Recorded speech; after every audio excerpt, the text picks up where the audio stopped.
اللہ تعالیٰ قرآن مقدس میں ارشاد فرمایا کلو نفس ذائقۃ الموت، یعنی ہر نفس کو، ہر جاندار شے کو موت کا مزہ چکھنا ہے، اس دنیا سے اس دنیا کے طرف جانا ہے۔ یہ دنیا باقی نہیں ہے، فنا ہے۔ یہاں جو بھی آیا وہ ہمیشہ رہنے کے لیے نہیں آیا، کچھ دن کا مہمان بن کے آیا پھر چلا جائے گا۔ اب جو یہ مہمان بن کے آیا ہے، یہ اپنے جیتے جی جو کام کر لیا اس کا جزا اور سزا دونوں ملے گا۔ انسان اگر نیک کام کر کے جائے تو قبر میں جزا ہے، برا کام کر کے جائے تو سزا ہے۔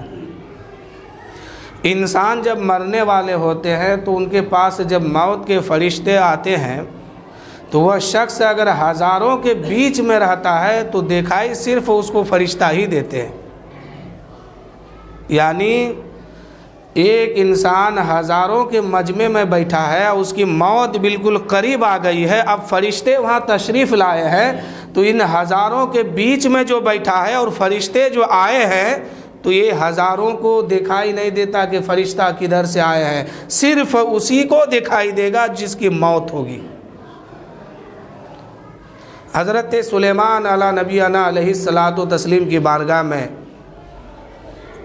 ان کے ماننے والے کچھ لوگ بیٹھے ہوئے تھے، ایک بھیڑ لگی ہوئی تھی۔ اچانک ایک آدمی کا منہ کھل گیا، آنکھ کھل گئی، چہرہ بدل گیا۔ حضرت سلیمان علیہ السلام فرماتے ہیں شخص کیا ہوا، تیرا منہ کیوں کھلا ہے، آنکھ کیوں کھلی ہے، چہرہ کا رنگ کیوں بدلا ہے، آنکھ کے پردے جو ہے اوپر کی اوپر نیچے کی نیچے، منہ کھلی، کیا بات ہے؟ اس نے کہا حضور آپ کے دربار میں کچھ ایسے بھی مجھے دکھائی دیتے ہیں، لگتا ہے کہ مجھے میری جان نکال لیں گے، اس لیے آپ کو تو اللہ نے طاقت دیا ہے کہ آپ کی حکومت جو ہے وہ ہواؤں پر بھی ہے، آپ ہواؤں سے کہیے کہ مجھے کہیں دور لے کے چلے جائے، اگر میں یہاں کچھ دیر رک گیا تو میری موت ہو جائے گی۔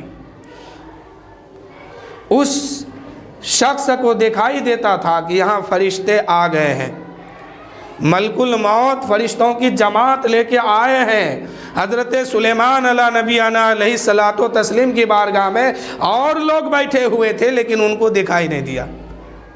وہ شخص دیکھا، کہا حضور آپ کی حکومت، آپ کی قبضہ جو ہے ہواؤں پر بھی ہے، آپ ہواؤں سے حکم دیجئے کہ مجھے فلاں وادی میں لے کے چھوڑ آئے۔ حضرت سلیمان علیہ السلام ہواؤں کو حکم دیتے ہیں، ہواؤں نے اس شخص کو اوپر اٹھایا ہے، اس وادی میں لے کے چھوڑ دیا۔ اب فرشتے وہاں پہنچے ہیں اور فرشتوں نے کہا اے شخص تو آ گیا، میں پریشان اس لیے تھا کہ یہاں سے لے کر کے سلیمان علیہ السلام کی بارگاہ کئی میل کا فیصلہ تھا اور تیرا موت بالکل قریب تھا، لیکن میں پریشان اس بات سے تھا کہ تم یہاں اتنا جلدی پہنچو گے کیسے، اس لیے کہ جب میں یہاں آیا تو تمہیں یہاں میں نے پایا۔